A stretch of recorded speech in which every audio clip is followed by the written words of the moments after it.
Anyway,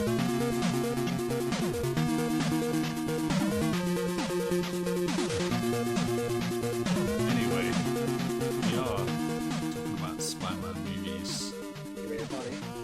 We're not here to talk about the rainy movies, and we're not here to talk about the web movies or the what's the guy called? John Hughes movies? What's the name of the guy? No, it's John Watts? The Watts. We're not talking about the Raimi. The Watts of Us. We're not talking about the Web or the Watts. We're talking about. Sounds like a soap opera. Yeah, we're talking about. Well, we probably are talking about Watts movies if he sticks around. But after we did our two-parter of the Sinister Six or the Insidious Six. Insidious 6. Episodes. Network approved Insidious 6. Yeah, we've done those episodes now. It's Spider-Man the Animated Series, and now we just thought we'd do a little bonus episode where we pitch a Sinister Six. This is that 90s Spider-Man show, by the way. Yeah. It's just so you know, you've clicked onto my podcast. But yeah, that's what we're going to talk about today. As you know, I'm Henry, this is Jack. Hello. And yeah, we're going to be just running through our little ideas of what we could do for a Sinister Six movie. Assuming they kind of call it Sinister Six and the network's going to step in again and be like, Insidious one more time, and then I could see that being a joke in there where they're workshopping names and they say Insidious first and then someone goes, no, that's dumb. That's dumb. I'd be down for that. But no, after watching the 2 episodes of the Insidious 6, we were like, yeah, let's actually pitch a movie, because we're getting to the point with the Spider-Man movies where, like, we've been clamoring for a Sinister Six for so long, Sony are back on board, like, there's this whole kind of buzz around the Spider-Man character. And there's also been recent comments, although probably not so recent by the time this podcast actually airs, but Amy Pascal, good old Pascal, who, to be honest, constantly saying about things that she's going to do in the future. She's very candid about it, but it's kind of unclear whether any of it's actually going to happen.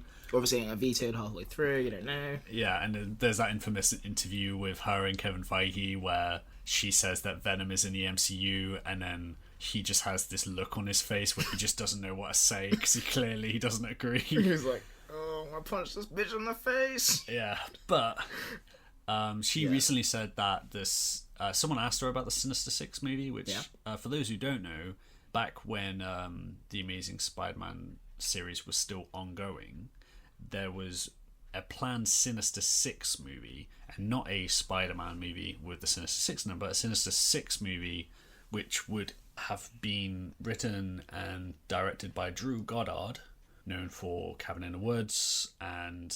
Didn't he show on Daredevil for a bit? He was on Daredevil, and then he left Daredevil. Drew Goddard's one of those people. He also did Bad Times at the El Royale, which came out last year. That's the one I was thinking of, like the Tarantino light thing. Yeah, sort of. But he's one of these guys who seems to be... He has fans, and he's worked on a lot of projects, but he's like as unlucky as like Guillermo del Toro with actually getting stuff made. Yeah. Because he's constantly starting off on projects and then they get cancelled. You know, cancel culture, man.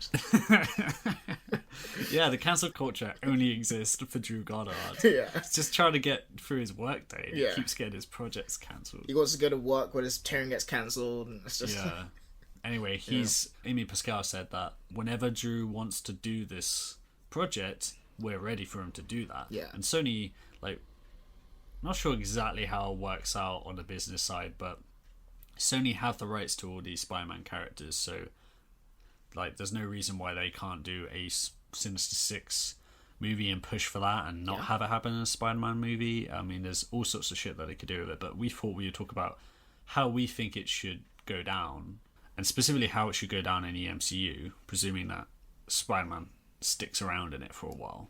Which, at least 2 more movies, or one more Spider-Man movie and at least another like crossover movie. Is that what that's the agreement at the moment? Yeah. Okay, right, yeah. I think Henry should go first. Okay, like I was gonna say you should go first, but you kind of beat me to the punch there. But yeah, I'm happy to like dive right in if you want. Yeah, because I've over planned this. Okay, I've definitely under planned. Okay, going back to a poll that we did on our Twitter. Yeah. Which I thought was kind of recently, but it turns out it was in July. So oh shit! This was a long time ago. God damn. We had a poll on our Twitter page, which, for those who don't know, is that 90s SM show. There was 2 polls we ran. One was, what classic villain do people want to show up in the next movie? Mm-hmm. And 78% voted for Kraven the Hunter to turn up. Oh, yeah. And 11% for Scorpion, and 11% for the Spider Slayers. Okay. Right, so those were the... In terms of, like, the classic Rogues Gallery villains that people wanted to turn up next. That's curious. You know. Oh, and never before seen classic villains from the Rogues Gallery, so no, like, Doc Ock or anything like that. Okay, so completely new villains. Yeah, which is actually a surprisingly small list, because you think, even people like Rhino have technically shown up. Okay. The next poll we did said, if we're getting a Sinister Six, then when do you guys want them to turn up? Do you want them in the Spider-Man 3, 4, 5, or should they get a solo movie? Like just a movie all to themselves that's not part of this actual series. And 75% of people said it should happen in the 5th movie. And we're not going to get 5 movies. And 25% said the 4th. And no one said the other ones. Yeah. So people were thinking 4 or 5. No one wants it for the next one. And people don't really want them to have their solo movie either. No.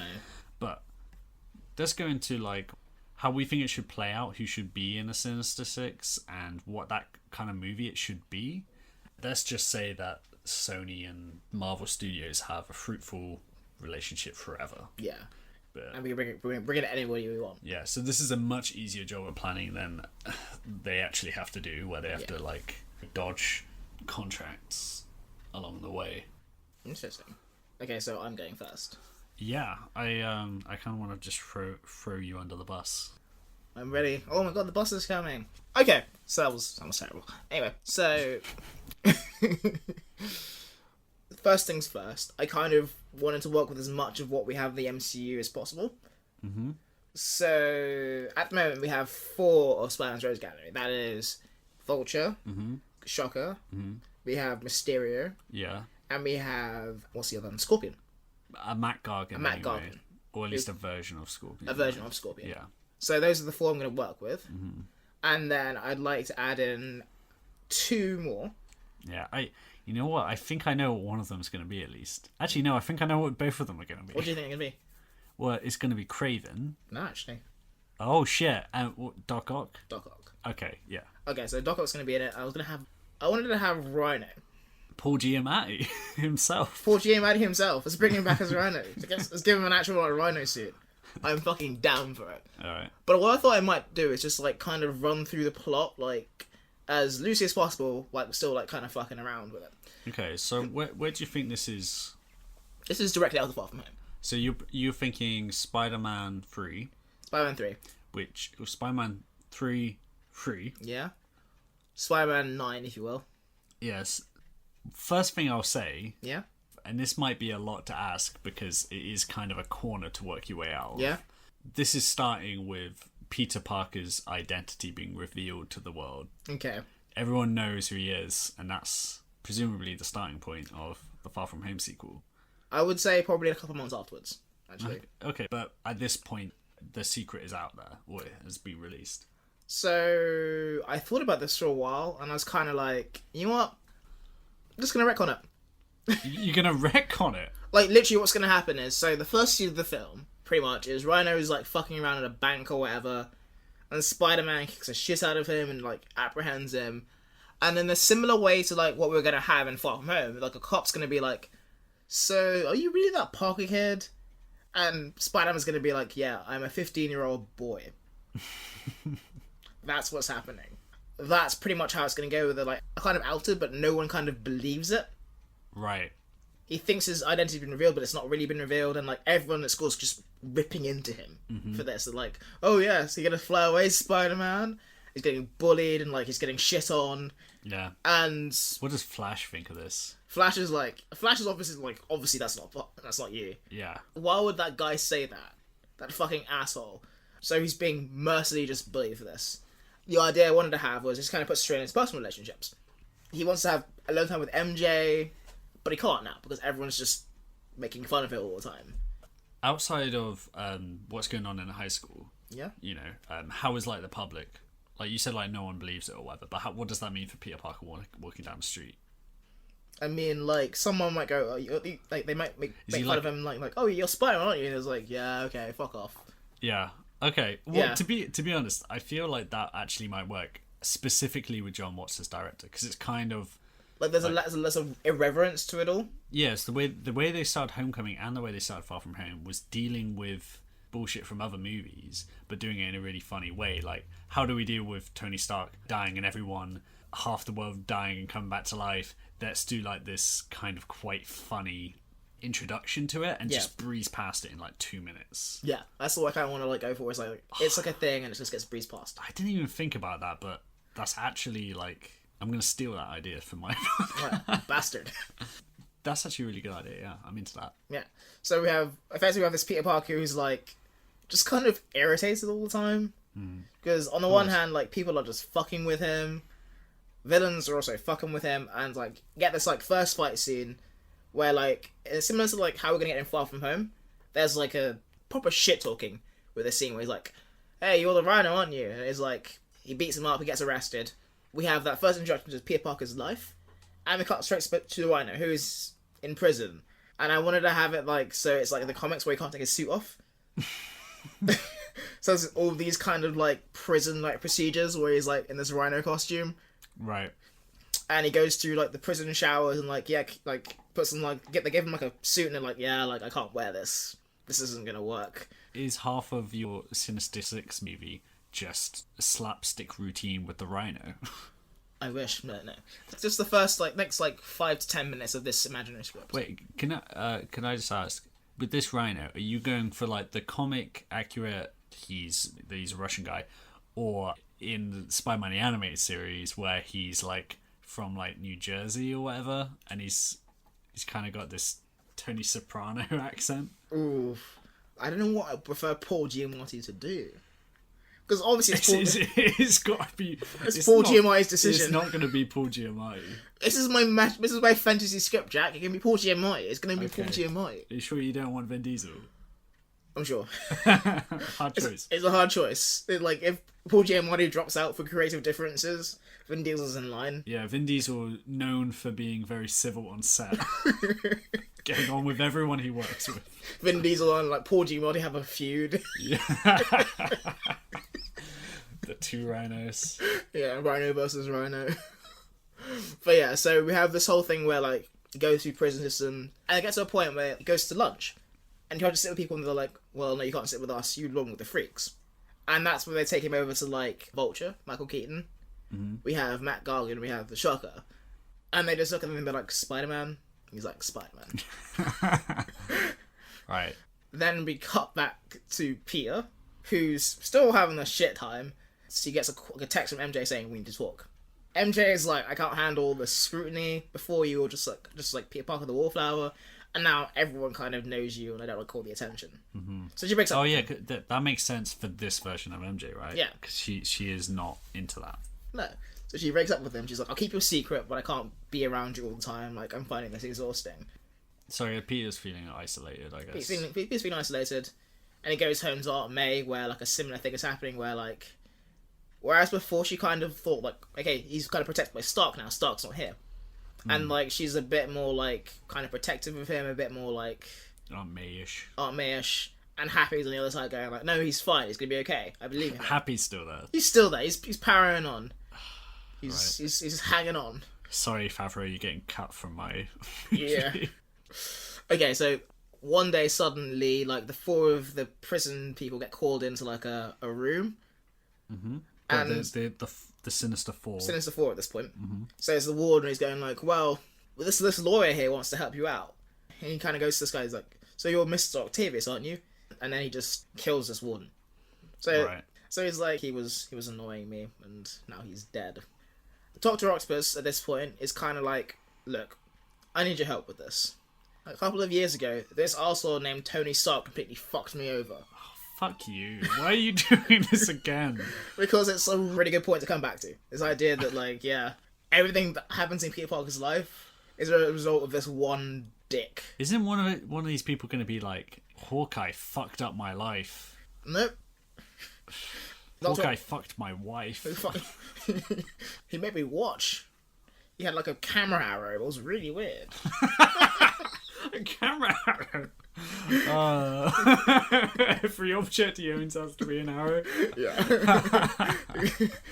Brushes his teeth with an arrow. His mouth is constantly bleeding. He has to like shoot on like a condom with an arrow. It takes him hours.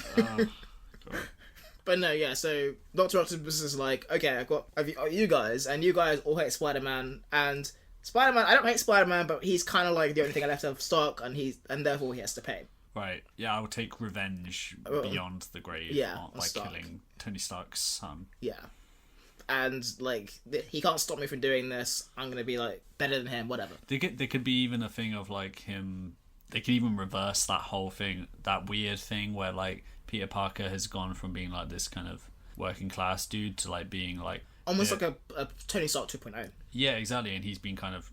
Just through the fact that he was, like, you know, a celebrity, he was taken in by Tony Stark and given all this privilege that maybe Doc Ock is resentful for because he had to work for his shit. Precisely. Vulture would like that shit as well. Yeah.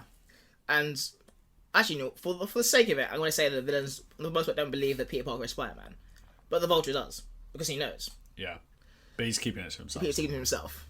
Mm-hmm. So, yeah, like, long story short, they break out of prison, and they go to this hideout, right? Is this like a warehouse, or is this an underwater base? This is a warehouse. They're all like, okay, so what's the fuck's the plan here? Like, there's only 5 of us, he's kicked the shit out of us before. And then, out of nowhere, you hear a voice that says, wait, there's not 5 of us, there's 6. And Mysterio pops up and he's like, I'm alive! And everyone's like, who are you? So yeah, it turns out Mysterio is somehow alive. How does he explain it, or does he just not? I think he doesn't explain it. He's like, yeah. I don't need to explain, that's fine. It doesn't matter, Mysterio. It doesn't matter, Mysterio. Or we get out, he starts explaining, they're like, we don't care. Just don't tell us. Yeah. We don't know who you are. But I'm gonna get revenge on this Peter Parker kid. And they're like, that kid's not Spider-Man. And he goes, no, he is. And they don't really believe Mysterio either. Right. At this point, we have this idea that Scorpion knows that Vulture knows who Spider-Man is. Yeah. But he's not telling. Yeah. So that's the thing of like, oh, just tell us who he is, So there's a conflict there. There's a conflict there. Yeah. So why is like, Scorpion a part of this? Because, well, he also got taken down by Spider-Man and I guess Matt Gargan's a shithead, so you could just be like, I'm coming with you guys. I'm getting out of here. If you don't take me with you, I'll rat on you. Yeah. I'm also gonna have a Dr. Octopus has like a little like costume for him, so like that version of the Scorpion. So he's like, so what we're gonna do is we're gonna draw Spider-Man out. So what do you mean he has a costume for him? Like Dr. Octopus is like, I made you this costume, and I noticed your little Scorpion tattoo. And he's like, so you made me a costume based on my tattoo? And he's like, yes, I did that. He's like, fine, I'll put it on. I love how in real life these superhero movies bend over backwards to make these stuff seem believable, and then in your version, I heard you like scorpions, so I made a scorpion suit. Do you want to wear it? And Scorpion's kind of like, no, not really. And he's like, wear it. He's like, okay, fine. Especially like, he's like, you gave me one long tail. You have 4 mechanical arms. Couldn't I have 4? Like, I ran out of arms, man. Why does his arm have to be on my butt? I ran out of arms. I had 5. I had 5 and I wanted a 4. I can have 3 arms and you have 2. It doesn't make sense. The idea being of this is it's part Peter Parker's movie and part Adrian Tooze's movie.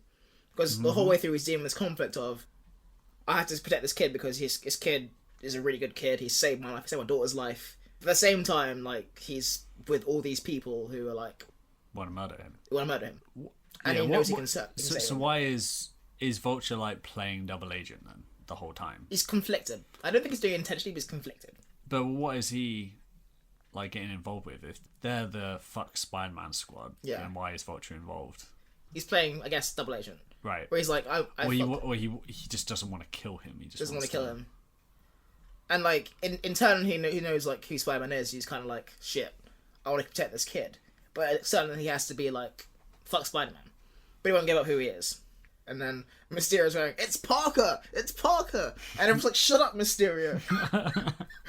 I guess that's one of those problems with a Sinister Six movie that you can only deal with by dealing with it directly like that, because it is harder to come up with a complicated reason why Mysterio wouldn't tell everyone. Yeah, it's the first thing he'd goddamn do. Yeah. But, like, hopefully by no one believing him, like, it kind of skates past all that. Yeah. So, Dr. Octopus is like, okay, you guys, you suck. I've seen you all get your shit kicked in by Spider-Man, and I decided I don't want that to be me. So you guys are going to help me. And they're like, why should we help you? And he's like, well, I got you out. I can take you back in if I wanted to. And they begrudgingly go, well, yeah, I guess we could work with you to take down Spider-Man. And they go, well, should we have a name for ourselves? They have the thing where they're like, what about the Insidious Six? It's got to be like Mysterio. Mysterious Six, and they're like, and Dr. Octopus is like, what is this, like a 90s cartoon? That's a joke that they would make in a superhero movie. Yeah. For sure. At this point, we cut back to Peter, who's just hating his life. He kind of hears, similar to the cartoon, hears about, like, oh shit, like, these guys escaped from prison. I should probably do something about this. Shows at the prison, like, what the fuck happened? And they kind of explain to him that this guy with, like, mechanical arms kind of came through. He goes, mechanical arms, eh? It's a bit cheesy, but he has, like, a flashback to, like, being in Tony's lab or something. And he kind of spots a pair of mechanical arms. He's like, oh shit, maybe there's the same thing. At this point, I want to have, like, a montage of, like, the Sinister Six training, because I think it'll be funny. Training? Yeah. Because they had, like... What does that involve? Because Matt Cargan's like, what the fuck is this on my body? How do I use this? And he's like, I guess we should probably do this before you kill somebody. You squirt something and, like, narrowly misses, like, Rhino, who is like, what am I doing here? Oh yeah, you just run around. You figure out, like, the best route. Go on Google Maps. He's like... So what does this Rhino look like? Does he look like the one in the 90s, in that 90s Spider-Man show? Yeah. He's, buff. He's got, like, the... like a weird like rhino costume thing. Mm-hmm. Obviously, it's like stuck directly to his body, so he's constantly just uncomfortable. We can have him like just saying like butt jokes, like it's right out my crack. Oh my god, that's a joke just for us. Yeah, that's for no one. Joke for nobody. The cinema will not laugh. Yeah. So yeah, this is starting to sound more like Raimi's Spider-Man 3, where just like people in the audience looking at each other like, am I meant to laugh? Yeah, it's gonna be weird as shit. Yeah. So we cut back to Peter. He's trying to get back MJ. He's like, look, like, I need you. Like, I can't do this by myself. And she's like, well, you have to be Spider-Man first. You can't be Peter Parker. And it's something that he knows, but he doesn't want to technically admit. Mm-hmm.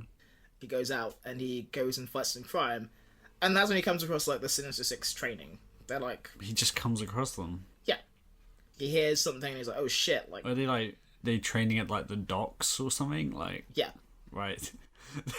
This group of people sounds like, so stupid. Yeah, he's like, what? Dr. Octopus, genius master planner. He's making scorpion suits and making the Rhino run across tires. Yeah. It's like an Eye of the Tiger thing going on. Like, he's like holding a stopwatch in one hand. I can't believe you haven't got Craven in here. That is mental to me. I think Craven is like a guy I want to have his own movie. In this situation, I want this to be just like directly from Far From Home.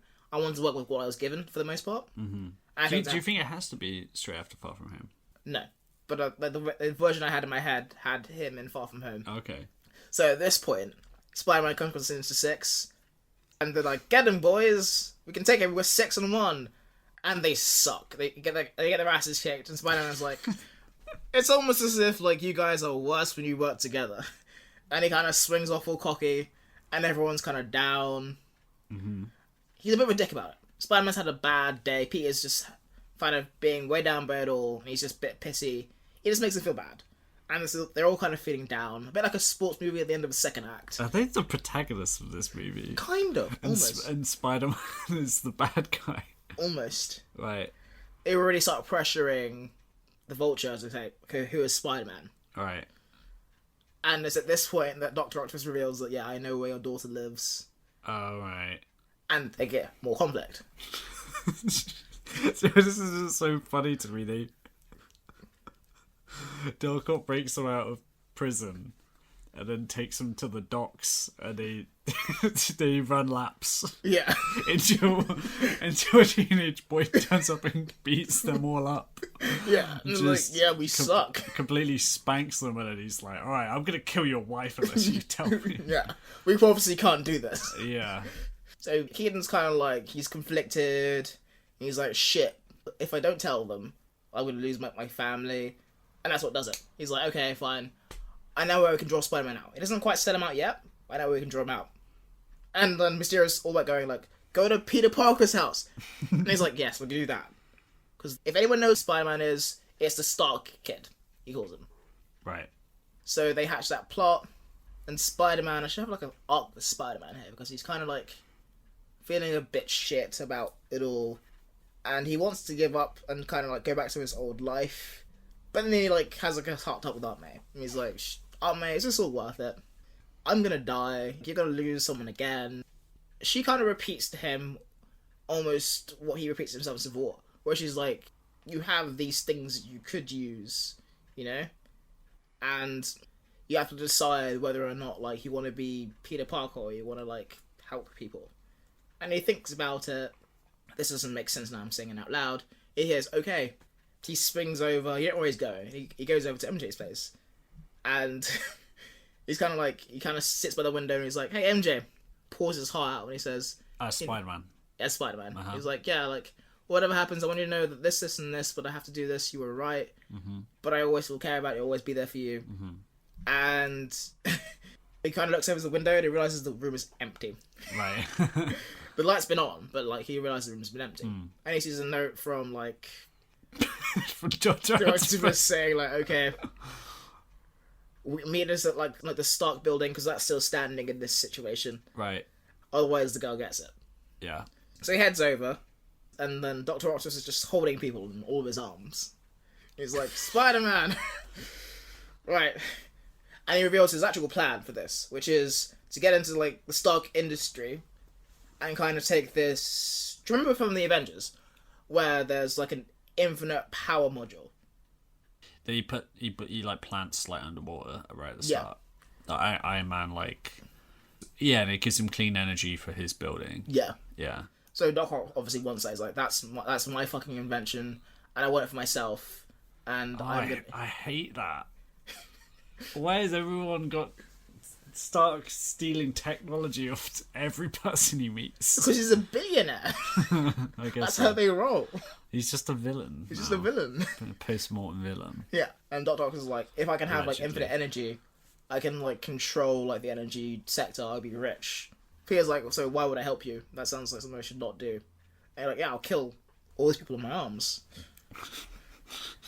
So what ensues is Spider-Man just like saving like MJ, saving Liz, and while he's doing that, like he's getting attacked by like 5 of the Sinister Six. So like Rhino, Shocker, Mysterio, and Mysterio's like, Parker! And everyone's like awkwardly looking at him like, and they ignore it. And like there's like a big fight scene where he's fighting 5 of the Sinister Six. Spider-Man this time is getting his ass kicked. All the while, Vulture's kind of like floating around. He gets his daughter or his wife to safety. She's like, hey, the King Spider-Man, what should you do something about it? And he's like, ooh, I don't know if I will. And then he decides at the end of it, shit, I've got to save this kid. I have to do my thing. Because, yeah, like, I think to an extent, like, he cares about his family, but he also cares about doing the right thing. Yeah, that's his... He's definitely one of those villains who's trying to do the right thing. It's just his version of the right thing is, like, a bit skewed. And, like, watching them kick the shit out of this kid is probably, like, the tipping point. So he flies in, he steps in and he's like, okay, this has got to stop. And for some reason, Dr. Octopus has, like, planted a bomb into his suit. Mm-hmm. So he just blows the fuck out of Vulture. Vulture dies horrifically. Oh, God. And, yeah. Credits. That's a movie, no. So, effectively what happens is... Where's this fight taking place exactly? Stark building. Yeah, but are they, like, on top of it? Are they in it? I think they're in it. Yeah, okay. In it, like, sometimes a bit of out of it. Yeah, they're just... Yeah, they're fighting all around. Yeah. for dramatic sake, like it says, it blows up his chest. He's basically wounded, but he's not like he in still pieces. he still gets his final moments. Yeah, he kind of like flies Peter away to the top of this building or something, and he's like, "Take care of Liz and my family," or like, "No, you did the right thing. Continue to do the right thing." Yeah. And Spider-Man's like, "Oh shit! Like this guy died for me, effectively." Oh no, third Uncle Ben. And you know what that means? He goes into like Super Saiyan Parker mode. Right, and he's like, "I'm sick of this now. I'm sick of this now. People can't keep dying because of me. Like, I am Spider-Man, but also Peter Parker." And he's like, "Fuck it, I'm gonna kick this shit out of them." And like he comes back. Violence is the answer. Violence is always the answer. And he's all the way through like, "Hey MJ, I'm really sorry. My bad. This was not meant to happen." Long story short, he wins. Yeah. He beats the shit out of Dr. Octopus. He's kind of like, all I wanted was his energy. What happened to the other four again? They're just like in this building with them, and he kicks the shit out of them. And the whole way through, like, Happy's kind of called people over, so it's closing in. Get that Happy's there. Happy's there is like, "Sorry, I'm so late, Peter." I was having sex with your mother figure. I was having. He doesn't call him Peter, but he's like, "Yeah, like, sorry, Spider-Man, I was busy." And he's like, "Busy where?" "Well, I had to seed somebody." He's like doing up his belt. Yeah. He's like, "Why are you still doing up your belt?" Yeah. It's like, you know, they'll "You've been in a cross plane the for bridge. like, yeah." "I had to pee while I was in the ship." And there's a moment where like Spider-Man kind of goes to MJ like, "Look, I'm sorry, but I can't separate Peter Parker from Spider-Man. And likely or not, you're in this too." And she's kind of like, "Well, that's sexist as hell." But like, on something to that line where she's like, "That's bullshit." Yeah. But she's like, "Well, you did kind of save me, so I guess I do kind of miss you." And they have like a little sweet moment. It sounds reluctant. It sounds reluctant, but it's like, she's like, "Oh, okay. I guess, yeah. I guess." In a very like affectionate way, like, I guess, yeah, like, "You will put my life in danger, but I do care about you." How far in time is this, by the way? How old are they at this point? They're like maybe 3 or 6 months after the events of Far Okay, yeah, so it's pretty soon after. It's pretty soon after. Not like immediately after, but pretty soon after. Maybe even like immediately after. I hope they don't get like too bogged down by a timeline thing, because if they're like, "Oh shit, we couldn't make a Spider-Man movie for 4 years, now he has to be 21 or whatever," it's like, it's fine. Like, you can have it even that like immediately after the reveal, like the other thing where like Spider-Man's Peter Parker, and there's a whole silence. The entire square just bursts into laughter. Maybe, potentially, but yeah, like Spider-Man kind of comes out of it, and he's like, "Aunt May, like, I'm sorry." Like, no, he doesn't apologize to Aunt May. He didn't do anything fucking wrong to her. But yeah, the idea is, saying sorry to everyone. Yeah, he's just like, yeah, he's being classic Parker, and then I don't know. The end. You have to like move on for these kind of things. You can't be living in the past all the time.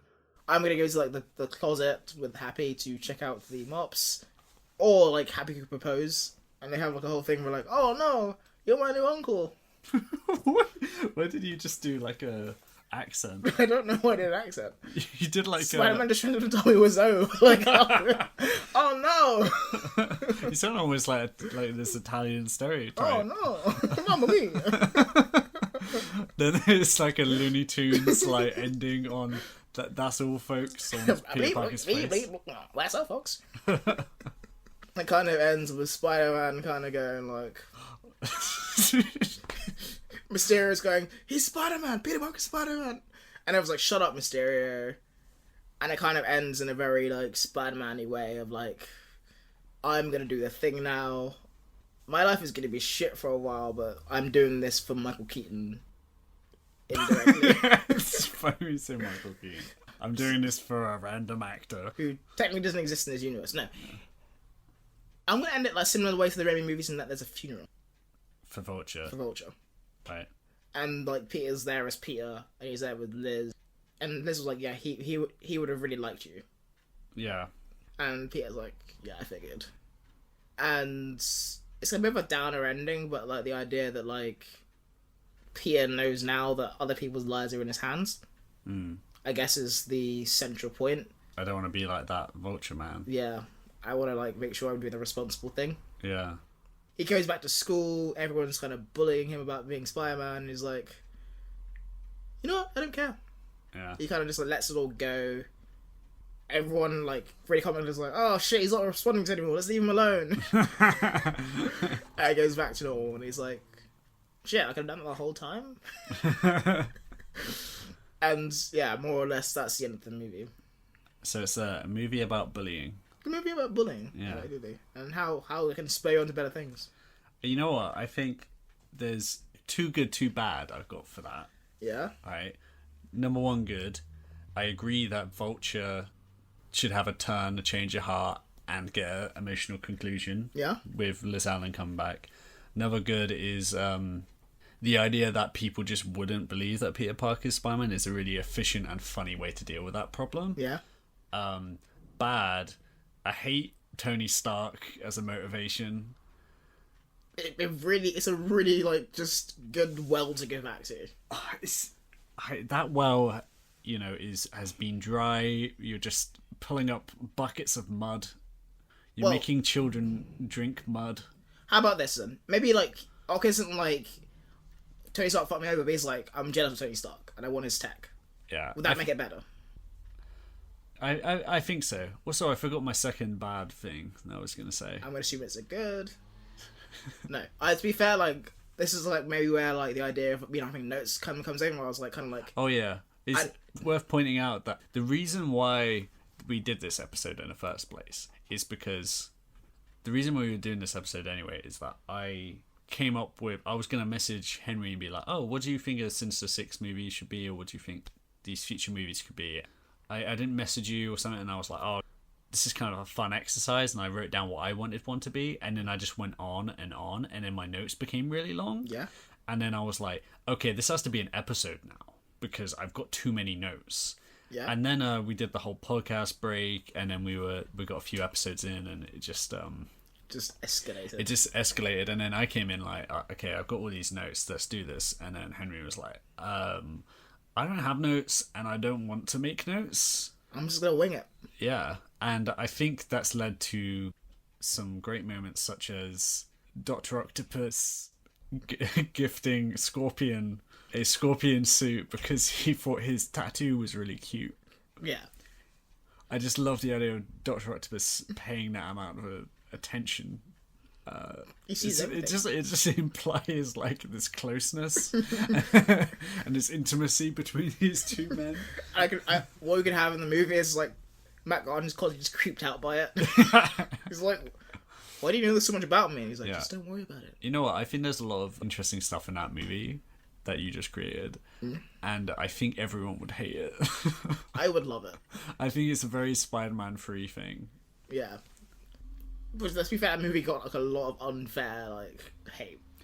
Yeah, that is true. And that's exactly the kind of movie you'd be making. But anyway, because I've got so much more notes, I'll like try and breeze through them because so much of this is just for me. Okay. But I kind of went with our poll, which I didn't do this just because the fans told me to. The fans. But because I just agree with them, which is one, that the next classic villain to show up should be Kraven. Okay. And also that the Sinister Six should turn up in the fifth movie. Okay. And I agree with both those points, which means... You fucking sheeple. Yeah, which means I have to actually explain 3 movies right now. Oh, god damn. Yeah, and I actually have an idea for a 6th one after that, but I'm not going to go into that. Cliff notes, please. Okay, yeah, cliff notes. Spider-Man 3. I'm going to steal your idea. I mean, I already had the idea that I would get rid of the identity thing early on. Because it doesn't make sense as a plot for a Spider-Man movie. It's too... It's too much of a dead end. Yeah, definitely it's dead end. So I'd go with what your idea was, but it's kind of made him a bit of a... Like, he's got a bit of unwanted press attention and that kind of thing. He's still got people following him around and stuff. Some people believe... Like, pretty much everyone knows it's bullshit, but there's still some people who believe it. But the anti-Spider-Man hatred is, like, being drummed up a lot. Like, there are still a lot of people... Whatever percentage of people voted for Trump think that Spider-Man actually did do the drone attack on London Bridge or whatever. Yeah. And there are a lot of skeptics and a lot of people think that's bullshit, but either way you got a Spider-Man who's like hated by a lot of people.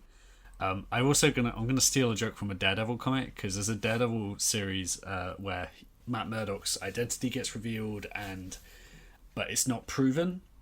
but there are a lot of people who still think he's Daredevil. And there's a point where where Matt Murdock turns up to a party wearing a Christmas jumper that says "I'm not Daredevil," and he just comes in. It's really funny, and I do that. Whereas I want at some point Peter to wear a T-shirt that says "I'm not Spider-Man." Like maybe it's like a present from like Ned or something. Yeah. Well, that's a good idea. Yeah. But anyway, so there's gonna be like shockers robbing a bank or something. He takes him down, but like everyone there, even though he saved their lives, like fuck you and like chucking shit at him because he's still so hated. Yeah. In response to this, you're gonna get Flash is gonna make a fan club for him that becomes like an opposition to that. And then Kraven arrives. He's gonna be kind of a mix of regular Kraven, you know, who's a hunter, who has enhanced senses, but also mixed in with the Ultimate Comics version of him, where he's like bit of a glory hound and he has a TV show. It's a bit of like a Bear Grylls character. Yeah, but like even more like hogging the limelight, like he loves the attention. Yeah. He just like promises to everyone, I'm gonna take down Spider-Man. I'm gonna fuck him up. He's teaming up with his half brother, the Chameleon. Yeah. And this version of the Chameleon, I'm gonna say, like Kraven's got his kind of weird sense of honor. The Chameleon is a psycho. He's just an asshole. Spider-Man's obviously unhappy because everyone hates him. Yeah, it's ruining his life. He's gonna run into the Prowler. Oh shit! And people, for those who don't remember, Prowler's in Spider-Verse. into Spider-Verse, and also Prowler is Aaron Davies, I can't remember. Who's Donald Glover? Donald Glover in Homecoming. So you're gonna have Prowler. He catches Prowler in the act. He's robbing he's like breaking into steel jewels or whatever the fuck. The ever brief fight, Prowler gets away. Peter's like, fuck's sake, literally nothing's going right. He has a heart-to-heart with Aunt May where he's like, you need to get out of this city. You need to go on holiday or something because like it's dangerous. Some people think I'm Spider-Man. Like nothing's going right. This is a dangerous thing. She's like, no, I'm never leaving you. You're my son, basically. Yeah. So, and it's like this. Gotta have some Aunt May in there. She doesn't get enough shit. Then the rest of the movie is basically Kraven v Spider-Man with Chameleon secretly fucking with him behind the scenes to help track him down and stuff. Gradually, like Kraven starts to show his true colors and be a bit more brutal and harsher to the public and his fans and stuff, and people start siding with Spider-Man more. Flash is like getting like the support going with his fan club. And it's at this point that the Chameleon just like is like, okay, we're losing the battle here a bit, and on his own without telling Kraven, he just frames Spider-Man. Oh and shit. Just like, you know, has him attack someone or like rob a bank or whatever. Then I'll have Spider-Man gets in a fight with Prowler again. Now he's really pissed off because he's like, I don't know what the fuck's happening, but my life is going to shit. He fights Prowler, overpowers him, beats the shit out of him, finally holds back when he unmasks him and realizes it's Donald Glover, and he's like, fuck, I know you, man.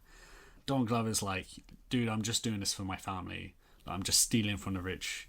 We got nothing, you know? And so just because I like, you know, because I'm going against the law doesn't mean that's wrong. And the Spider-Man's like, I kind of relate to this guy now because, you know, the law is after me and everyone hates me right now. Fuck the police. He's like, dude, I'll let you go, but you need to use your abilities for something good. Like, you got all this tech, it's really sick. Why don't you find a legal way to use this stuff? Because this is only going to get more people hurt. And he leaves, and it's during this, like, Spider-Man is out with Aaron when Chameleon frames him, so Aaron knows that it wasn't Spider-Man. So Aaron then uses his tech to track down Kraven and finds proof that Chameleon fucked him over. Yeah. Meanwhile, Kraven and Spider-Man have like a final showdown in Central Park. Yeah. With like both their fans kind of watching, and they're fighting, and he's doing all that normal Kraven shit of like dulling his senses by like drugging him. Yeah. And are there any animals in this at all? I wasn't going to, but I mean, yeah, that's my shit. Yeah, Henry's rewrite has like cheetahs and bears and wild boars like jumping in left and right. Yeah, so I don't like fight like a whole like Noah's Ark worth of animals as his fights. I don't know what it would look like in live action to see Tom Holland punch a giraffe in the face. It would be very, very funny to see. Obviously, CG animals, obviously. Anyway, during this, like, in the same way that Peter Parker's identity got revealed, like, on screens everywhere, Aaron Davis hacks in and reveals that Kraven is working with the Chameleon, and like Chameleon framed Spider-Man. Yeah. And people start turning on Kraven. Spider-Man overpowers him, and he's beating him, and Kraven's like, kill me, it's the honorable thing. And then Spider-Man's like, I don't want to kill you, and what are you talking about, honor? You framed me. And then Kraven's like, what are you talking about? Then, okay, this is my idea, and it doesn't quite make sense, but I'm going to put it in there. Then you're going to get like a cop comes over to Spider-Man's like, oh, he's not worth it, and like takes him away. And then the cop like just pulls out a knife and stabs Spider-Man. Okay. And Spider-Man dodges and punches the cop in the dick. In the crotch cam. In the crotch cam. And it reveals his Chameleon. Yeah. And now that Chameleon is there, and he started like, you know, like in the show, yeah. the Chameleon episode where he starts like warping in and out of different identities, he's turning into Spider-Man, then the cop, then Chameleon. And he's getting fucked up. And it's at this point that Kraven realizes what's happened, and he's like, you bastard, you dishonoured me. And he like absolutely beats the shit out of Chameleon. Chameleon gets apprehended, Kraven flees, runs away, and then Spider-Man thanks Aaron, and Aaron's like doing the whole like, oh, thanks for believing I could change, you know, I've got to look after my family, you should meet my nephew Miles, he's your biggest fan. And then Miles Morales is like, yo, I'm here, I'll be used in a future movie. He winks at the camera. Da credits. Like a little like iris kind of pan. Yeah, exactly.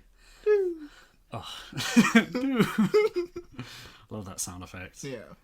Okay, this is so convoluted and long, so please interject and... Oh, don't worry, I will.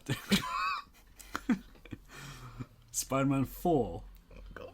Spider-Man 4 1. What? There's going to be part 1 and part 2 of Spider-Man 4? No. The Spider-Man 4 1, because the other one was Spider-Man 3 3. This is the first Spider-Man 4.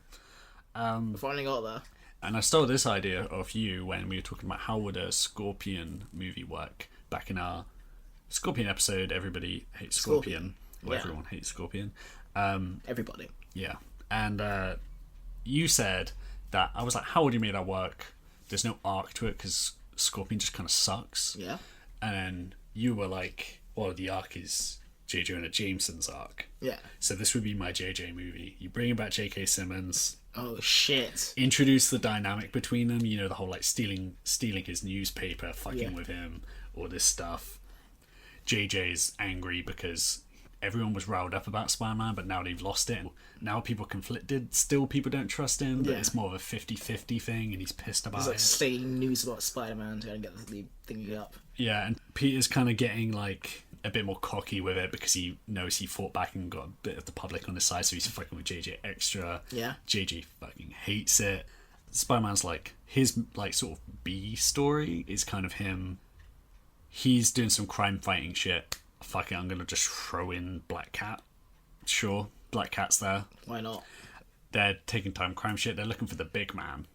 Oh, the big man. They're looking for the big man, who in the comic was Frederick Foswell, but in this version, turns out, shock reveal, it's Vincent D'Onofrio.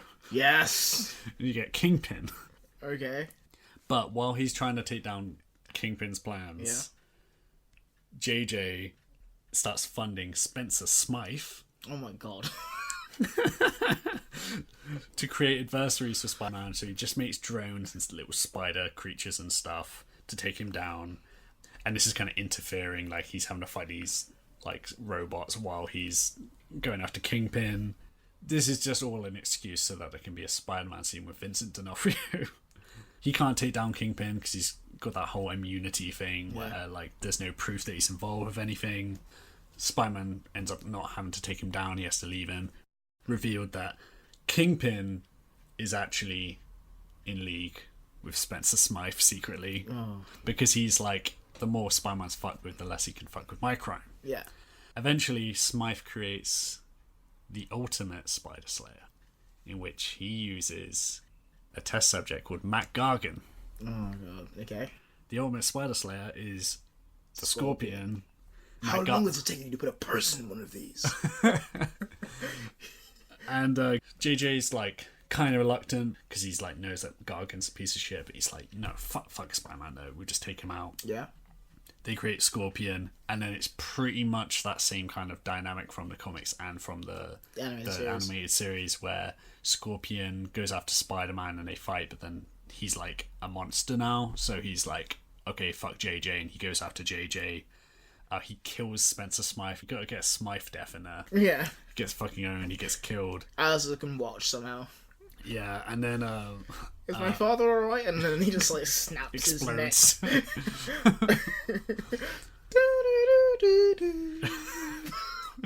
Did you just do the Jurassic Park theme tune? No, it's like the thing that happens when he dies. Oh right, yeah.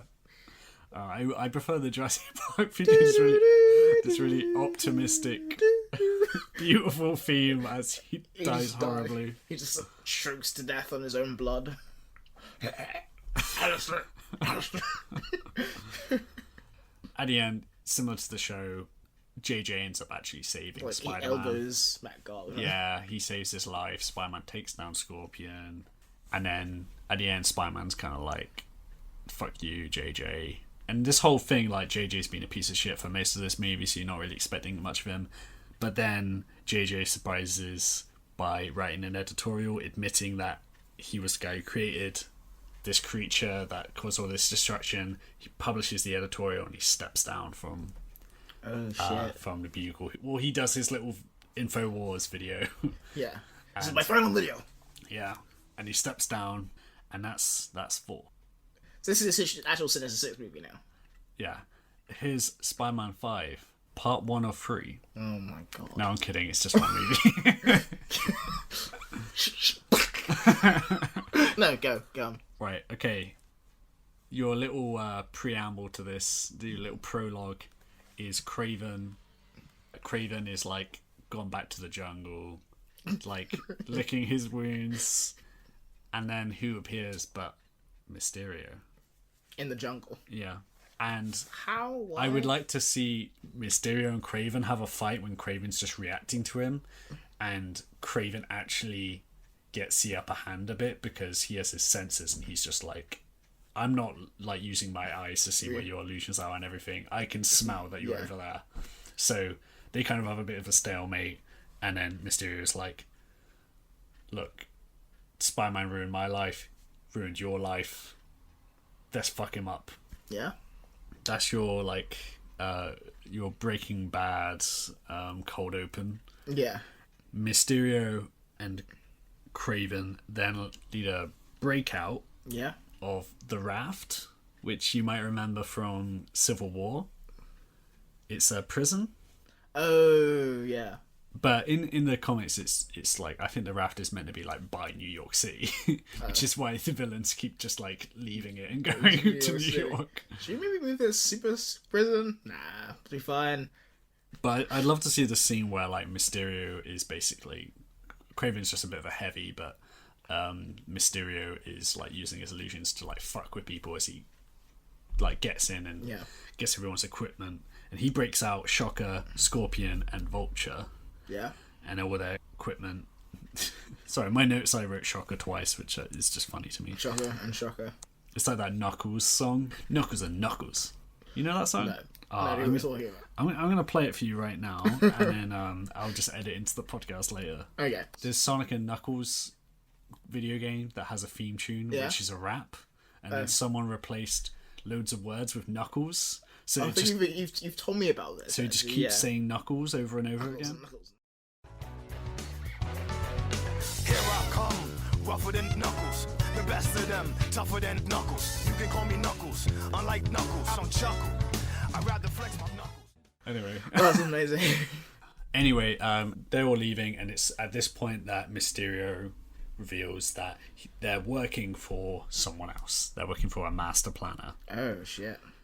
Meanwhile, life is going pretty good for Peter. By this point, no one at all believes that he's Spider-Man. We've just forgotten about that. He's getting a scholarship to university. Yeah. Meanwhile, Doc Octopus is revealed, and he's got a plan, and he wants all these guys involved, but he's kind of like manipulating them. He's trying to get their whole like to get them on board by like saying like, look, this is gonna make you all crazy rich, and it involves stealing something from New York. If Spider-Man gets involved and you guys have to overpower and kill him, oh well, you guys get your revenge. Like, who's in? And they're basically all in at this point. I also had an idea with Mysterio not revealing that he's Peter Parker, but in my head, I your idea of just no one believing him is really funny to me. Yeah. I generally had like those guys didn't believe it because they thought, oh, it's ridiculous that a teenager could have taken us out, but that Mysterio is like, I'm going to pretend that isn't Peter Parker because I kind of want the power of that information just to myself. Yeah. To fuck with Peter. Okay, that works. I like that. Anyway, then it becomes a heist movie, and it's about them stealing the scientific equipment that Doc Ock needs from New York. Okay. Mysterio is basically got to use his illusions outside this heist so that the authorities and Spider-Man don't get involved. But it goes off the rails like immediately because there's infighting between the crew. Like, Vulture is kind of, he wants to like have a last nest egg and like, you know, provide for his family, but he's like, these guys are actual villains, they're all assholes. Yeah. Scorpion and Shocker are just dicks and are fighting. All this shit. Mysterio then fucks up the whole plan because when he sees Spider-Man arrive, he's like, I know I'm meant to be dead. And I'm meant to be like just doing illusions to confuse people and make sure everything goes off, but he's like, no, I've got to do it. And then he's like, Mysterio is alive again, and then like makes a huge spectacle of himself because he wants to defeat Spider-Man. Yeah. And because of that, the whole thing fucks up. The whole thing fucks up. He doesn't get the grand reception he wants to because people by this point know that he was a liar. Yeah. And Spider-Man knows his trick, so he takes him down. Yeah. So he just completely fucks up the whole operation. Yeah. That's when Spider-Man like goes in and tries to stop the heist, but there's a bunch of those guys there, so he gets his ass handed to him. Eventually, this plot is basically going to be like kind of like a I wasn't sure where to go with it. It's basically going to be like two Sinister Six stories that you've had in the comics, which is the one we talked about last episode, which is the return of the Sinister Six. Where Spider-Man becomes immune to cocaine. Yeah, not going to have that element to it, but that same thing of... So Spider-Man's going to do coke at the end of this movie, is what you're saying. Yeah, he's going to do fucking loads of it. Do you think Tom Holland... Holland... celebrate my victory with like a line of cocaine. Do you really think that Tom Holland isn't doing cocaine right now? Literally. He's like taking his mask off during set like shoots and like, let's go, fucking let's do it. Yeah, Jake Gyllenhaal introduced him to coke. Yeah. 100%. But I thought I'd kind of combine that and another series called Ends of the Earth. Okay. Which is really good. More recent comic from like 2010 or something. Yeah, okay. But anyway, that Return of the Sinister Six, as those who listened to last week's episode will know, Doc Ock's going around recruiting everyone, which is kind of happening in this movie, but then he's also sending them on these different missions to steal shit, and Spider-Man's kind of trying to stop them but getting his ass kicked. Yeah. And that's kind of what most of this movie is going to be, leading up to him getting all this equipment together. And they think it's, as in Ends of the Earth, in that storyline, he's basically finds a way to stop global warming. But it turns out he's lying, and he's actually threatening the world into... like, I'm gonna make global warming ×5 happen. Yeah. Unless you give me all the money. But much like in Ends of the Earth, the Sinister Six think that it's just a threat, but it turns out Dr. Octopus is dying, and he's actually like, fuck the world, that didn't give me what I wanted. That like meant that I, despite my genius, you know, I was never successful, I never got a Nobel Prize, never got to be someone like Tony Stark. Yeah. There it is. Like Stark shit. Yeah. Escape it. Basically, he's like, you know what I'm going to do is I'm just going to dial it up and just fucking kill everyone. Because fuck everyone. Fuck all you motherfuckers. Yeah. And it's at this point that I also had this same idea where Vulture realizes that this has gone too far. Kind of like how Sandman does in some of these Sinister Six stories, but Agent 2 is going to be like, this shit's gone too far. Yeah. And he ends up taking on Dr. Octopus, helping Spider-Man shut the thing down, and getting mortally wounded in the process Well, I've heard that before. and dying.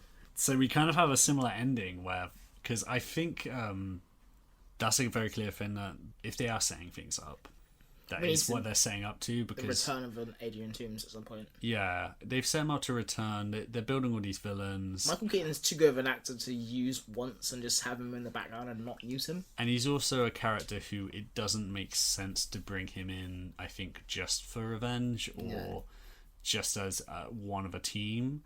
Like, he's got too much of, like, a good side to him. There's like an inner conflict happening there. Yeah, especially since he's choosing not to tell people in prison about his Peter Parker's identity. But I think that will turn the tide of the fight, so at the end you'll kind of... There will be, like, some Spider-Man Vulture fights in there, which I think will be an excuse to actually do a Vulture fight, which is, you know, in the air, around skyscrapers in New York City, which I'm surprised they didn't do in Homecoming. Massive missed opportunity. But then also seeing them team up and get to, you know, figure it all out. Figure it all out. But that's how my Sinister Six movie would go, potentially called Spider-Man: Ends of the Earth, if you wanted that to just go with that comic title, which they tend to like to do. Awesome, I like that. Also, I'd at some point after this, I'd probably do a Superior Spider-Man thing, because if you're introducing the idea of Dr. Octopus dying, he could do the same thing he does in the comics, which for those of you don't know, just as he's dying, he does like a secret mind switch with Peter Parker so that he can be the Superior Spider-Man. The Suspiria Spider-Man. In that it takes him way too long and no one really enjoys what he's doing. And then he's going to do it twice. Yeah. And the second time is wildly less successful. Yeah, but that was my idea. But I think we kind of like the main thing we're kind of coming to here is that it's got to make the most of the dynamic of the team. Yeah. Being kind of like this ridiculous clash of personalities. Doc Ock's got to be a complete bastard in it. He's got to be the brains behind the operation. He's got to be the brains behind the operation, and Vulture's got to have a heel turn. You know, he's got a turn at the end and save Spider-Man effectively. Yeah. I actually prefer your Dr. Octopus plan to mine. Well, it's easier for me because I can just like copy shit from the comics. Yeah. Also, your Dr. Octopus plan, I can't quite remember. It was more the idea of like Dr. Octopus being jealous of Tony Stark, and then like Peter Parker being like this new Tony Stark that he just fucking hates because. So he wants to kill Spider-Man because of like. Just like a kind of transferred resentment. Well, the only flaw with my. Yeah. The only flaw. The only major like thing about mine that I consider changing and then just thought fuck it, might also save yours, which is introducing Doc Ock earlier. Yeah. Because if he were to have like a plot line where he was like, that's why he hates Spider-Man, that might work better outside of the team dynamic, if you know what I mean. If you spend time developing that and then you bring on other people later. It's hard to say because at the same time I don't know if they want to do a movie that's with just him as a villain. I mean, that would make... I can see that happening. That would make sense. But yeah, I think the main difference between ours is that like mine's more of a Spider-Man film and yours is more of a Sinister Six film. They both have Spider-Man in them, but like I don't think Peter kind of factors too much into the Sinister Six plot. Yeah, I think it kind of... Actually, they're kind of similar in the way as in like the focus of it. Like the three major characters of my Sinister Six movie would be Peter, Vulture, and Doc Ock. Doc Ock. But you're doing it in 3 movies and I'm doing it in 1. Yeah, that's the thing though, right? Is I feel like you need those in between movies because someone like like you didn't do it in yours because you didn't have him in the team, but someone like Craven, I feel like just introducing Craven out of nowhere and giving him like Suicide Squad level of like his like 30-second scene introducing Craven, now he's on the team, would be a bit much when you've also got to do the Spider-Man stuff. Yeah. I think you could still make it a Peter Parker movie if the only new thing you're introducing to this is Dr. Octopus. Yeah. I will say though that this would be one of those overlong superhero movies because there's a lot to do in it. There's a lot to do. But I have kind of started liking the idea of a Sinister Six movie more because I remember when they first announced they were going to do a Sinister Six movie without Spider-Man, or at least not with Spider-Man as the main character. I did kind of think that's dumb as hell. And now I'm kind of come around to it more just because I think the dynamic of that team is really fun. Yeah, like, I haven't watched the episode of the cartoon, and I was like, this actually works really well without Spider-Man at all. Yeah. I do think Spider-Man should be involved. But I feel like he should be like a bit like Suicide Squad, where Batman just shows up at times. Right. I think it'd be a similar kind of thing where like he's like a menace in the background, or like a central focus point for them to go like, fuck that dude. Yeah. But he's not like, it's not a Spider-Man film at all. I think the way you make it kind of work is by like, you get some fun Mysterio stuff. Yeah, And you get like Doc Ock, has a lot of like character shit, and then you get a conclusion to Vulture's stuff, which I feel like you wouldn't need loads of, if you know what I mean, because a lot of it is set up. Yeah. And the other guys are kind of like almost like ciphers, they're just like, they're power sets to fuck with him, and they are like a funny group of people to be around, but you don't need to have complete like backstories. And you don't need an arc for Kraven in that movie. You just know he's pissed at Spider-Man and he wants to kill him. Yeah. Also, Joe Manganiello. I know who you mean. What am I saying? I didn't know how to pronounce it. But Joe Manganiello. Flash Thompson from the first Spider-Man movie. AKA Deathstroke from the Suicide Squad movie. Justice League movie, sorry. AKA the guy from that amazing convenience store scene in Magic Mike XXL. Anyway, that dude's got to be Kraven. I can see that. I love it. I wanted to go like Adam Driver and completely like left field with it. I don't know. He hasn't said anything about this, but I get the feeling that Adam Driver is going to be so done with blockbusters after Star Wars. He's like, yeah, fuck all your motherfuckers. Yeah, he's like, please kill me in episode 9. Yeah, I want to die horrifically. Yeah. No chance of me coming back. Which I can see happening. Yeah. I think I think we both agree that Doc Ock would be a good choice to have. Mark Hamill. Yeah. In an ideal world, I want Mark Hamill to do Doc Ock. I think he's a better villain than he is like a hero. Obviously, his iconic role is Luke Skywalker, but he has that kind of like that. Like his Joker is obviously like excellent as well, and I think because it's not like a cinematic like live action version, people don't give it the credit it deserves. But I think he kind of captures that element of Joker in a really good way. And I don't know if he's in the new Child's Play or the old one, but he's Chucky in one of those movies. He's in the new one, I think. Yeah. Okay. So yeah, I think he just works much better as like a sinister cackling villain. Because he has that like ham about him where he's gonna ham it up and he'll do it. And he'll try an accent and he'll probably not do it very well, and it's gonna be really fun to watch. Yeah, I think either way, you gotta have those villains in there, which are like, for instance, you had like Shocker and Rhino. Yeah, who are kind of like just they're heavy hitters. Cannon fodder. Yeah, it doesn't really matter. They're there to just fill out the team and to just like be obstacles to dodge. And a little bit of that was Scorpion, where he's kind of reluctantly become this hideous being. The main reason I'd want to see a Sinister Six movie, I mean, for one thing, like, yes, seeing all of them in live action stood next to each other. If I saw that in a trailer, I would like have a complete meltdown. It would be cool as hell. Yeah. But and obviously a fight could be really interesting. But my main thing I want from that is to see them bounce off each other, and it would be to hear like someone as ludicrous as Kraven, someone as ludicrous as Mysterio, like facing off, and then you got Dr. Octopus in there, which is like obviously a really compelling villain who's tired of all their shit. Yeah. And then Vulture, who's like the reluctant like villain part of it, who's kind of their conscience, who's trying to play it from the inside a bit and try and control it. Yeah. Like that's a really good dynamic. And then you just, on top of those guys, you just need like, oh fuck it, like Shocker and Scorpion, whoever's like just there to be a heavy hitter. And I think Shocker is fine for that. As much as I do like Electro, within the Sinister Six, Electro's role is, zappy, long range dickhead. Yeah. And Shocker can be that. Yeah, you don't need to shock people. And as much as I love Sandman, I think, skipping over Sandman and Electro for the sake of not redoing villains is fine. Yeah.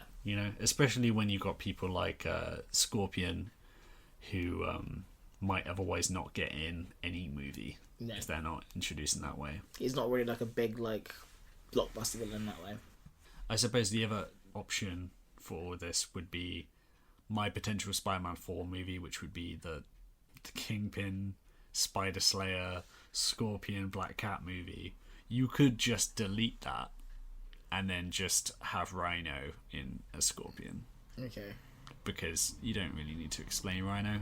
He's just there. He runs at stuff. Yeah. He's a dumb costume. I do. Also, Paul Giamatti. No, you gotta have Dominic Toretto. But can he be both Groot and Rhino? Yeah, sure. Mahershala Ali is Cottonmouth and Blade. But like Cottonmouth is canonically dead. I tell you what, the woman who played Patsy Walker is in the Man Thing movie, as I discovered the other day. There's a Man Thing movie? There's a Man Thing movie, and I watched it, and it's what you'd expect that movie to be. Insane hot garbage? Yeah, I should have led with this. How have you not told me? I've read a bunch of Man Thing lately. I now love Man Thing. He's great. He's amazing. Yeah. And I am convinced he should be put in the MCU. Yeah. And also, they made a movie. Like the Sinister Six. That's just like extra. There's just so much work on the screen right now. Just like Kevin Feige slams in your desk. Put Man Thing in it. Just do it. What? How? I don't care how. Just do it. Just find a reason why they have to go to the swamp. They have to go to the Florida swamplands. Why would they do that? Just do it. Dr. Otis is like, guys, we have to go to the swamp now. That's where like the hidden tech is. Well, there is like there's a Marvel team up series which for a long time predominantly featured The Thing, as in like Ben Grimm. Yeah. And it had an excuse for him to team up or fight with another hero every week. And one of them, he fights Man Thing. And the reason he fights Man Thing is because he's in a bad mood and he reads a headline about Man Thing and he's like, this dude's stealing my name. I somehow knew that was what it was going to be. So something that level of stupid. So he goes to Florida on a coach. And he's on a coach and then he's like, gets the driver like, let me off here, like the swamp's right there. And the driver's like, I'm in the middle of like a bridge, I can't just stop. And he's like, you better fucking pull over. And the guy's terrified. So he jumps out and he just jumps in the swamp and starts wailing on Man Thing. And then it ends up they have to fight a big sludge monster and team up together. But anyway, Man Thing comics are great, they're really good, and the movie sucks because it's a Man Thing movie. The Man Thing is basically like a Guillermo del Toro creature in that it's horrifying and it's like it's capable of violence, but it is tragic and inherently good-natured. Yeah. And that's his whole thing, is it's like it just doesn't like negative emotion. It's like empathic. It's like feeding on emotions around it. Like Forrest Whitaker in Species. Yeah, exactly. What a fucking reference for these two things no one knows about. Like, for instance, like if a little girl goes up to Man Thing and has no fear of him and it's just like, I believe that you're good, Man Thing will just like have a special bond and be like, yeah, cool. Yo, I'll protect you. And like, well, he won't say that, he can't speak, he hasn't got a mouth. Just a weird trunk thing. But if someone's like, monster, fuck this guy, he's terrifying, he feels that fear and it like he hates it, so he will like fuck them up. Okay. And that's why it's interesting, because it's kind of sad because he gets into violent situations when he doesn't really mean to, and because he's just reflecting other people's violence. And a lot of the stories, yeah, exactly, and a lot of the stories sort of end with people being like, oh, he was actually on our side and we still fucked up. We shot him like 40 times. And he's really interesting, and I think there could be some really interesting stories in that. Guillermo del Toro should. I would watch that shit. A Disney Plus Man Thing series directed and written by Guillermo del Toro would be sick. The movie, though, makes him Jason Voorhees. The first scene is Man Thing like there's like teenagers partying in the swamp for some reason. And there's like a woman like is like, oh no, that's like, let's go fuck in this boat. That's there's like a swamp. Yeah, in a boat floating on this swamp in the dark, very far away from all our friends. And then she like takes her top off, and it's really this egregious scene of her being naked and in a swamp on a rickety boat. The guy's about starts having sex with her. The scene goes on a weird amount of time, and then Man Thing like kills him violently, so like her naked body is like covered in blood. They're covered in like swamp stuff. Well, he like explodes this guy's chest. Oh fuck! Yeah, he just violently kills everyone, and then Wait, later on. How would a man thing respond to arousal? That's a good question. I don't know. Maybe I don't If think. you want to fuck the man thing, would he want to fuck you back? No, he doesn't like reflect. He doesn't like reflect all your. He's not like an emotional mirror. Well, like if you. Also, I don't know if like horny is an emotion. What if you fell in love with man thing? There's like little girls like. I think he would just do nothing. You just stand there. But like. He's like mindless. He's not like a. He doesn't. He barely thinks. You know. He's just kind of like wandering around. He's just kind of curious. And then. Curious. Eh? And then if someone's like, "Yo, I like you, man," thing, he's like, "Okay, whatever." And then if someone's like, "Ah, I hate you. I'm gonna set fire to you," he's like, "Nah," and he just like murders the shit out of them. Okay, so he responds more to negative emotion than he does to positive emotion. Oh yeah, exactly. What do you want to hate fuck man thing? Huh? What do you want to hate fuck him? Like, Well, then he's gonna kill you. You Yeah. die with a boner. I'm he sorry. kills you dick first. Yeah. Well, yeah. If you're Okay. approaching him dick first, then that's what's gonna happen. I'm coming for you, man thing, one way or the other. That'd be such an amazing way to die. Yeah. Anyway, Slight tangent. well, while we're here, I have a 6-movie plan for the Man Thing, Okay, which I great. can go through. Like Okay. a man thing cinematic universe. Yeah. Okay. So, first movie.